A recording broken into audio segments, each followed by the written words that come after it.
ভাবির সাথে বসে গল্প কর, আমি গিয়ে ফুচকাটা অর্ডার দিয়ে আসি। ঠিক আছে, বসে থাক। ও গেছে, ভালো হয়েছে, এই ফার্স্ট তোমাকে কাছে পেলাম। আমিও তো তোমাকে ফার্স্ট দেখলাম। তাহলে এক কাজ করি, ওকে দুনিয়া থেকে সরাই ফেলি, কি বলো?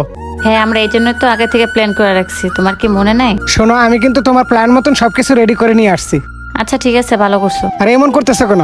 একটু কাছে আসো না, ও তো আমাদের কাছে নেই। লোকটা দেখতে যতটা ভালো, আসলে ততটা ভালো না, একটা অসভ্য। তুমি যত কাহিনী করো না কেন, তোমাকে দিয়ে তোমার হাজবেন্ডকে দুনিয়া থেকে সরাই দিব। ছি, ও এত জঘন্য লোকের সাথে চলে। আরে কি হলো, তুমি কিছু বলতেছো না যে? কিছু একটা তো বলো। ফুচকার অর্ডার দিয়ে আসছি, এক্ষুনি নিয়ে আসবে, আমরা একটু বসি। কই ফুচকা নিয়ে এখন আসতেছে না কেন? থ্যাংক ইউ, তুমি এখন আসতে পারো। জি স্যার, তাহলে আমি আসি। এই নেও না কেন, তুমি আর আমি একটা খাই, হায়দার একটা খাক। বন্ধু খাওয়া শুরু কর, তুমি বসে আছো কেন, তুমিও খাও।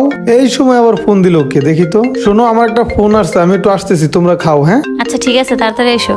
এই শোনো, আমরা যে প্ল্যানটা করছিলাম, প্ল্যান মতন কাজটা করে ফেলি। তোমাকে যেটা আনতে বলছিলাম সেটা নিয়ে আসছো তো? আরে তুমি জানো না, আমার সব কাজ মিস হতে পারে, এসব কাজ মিস হয় না।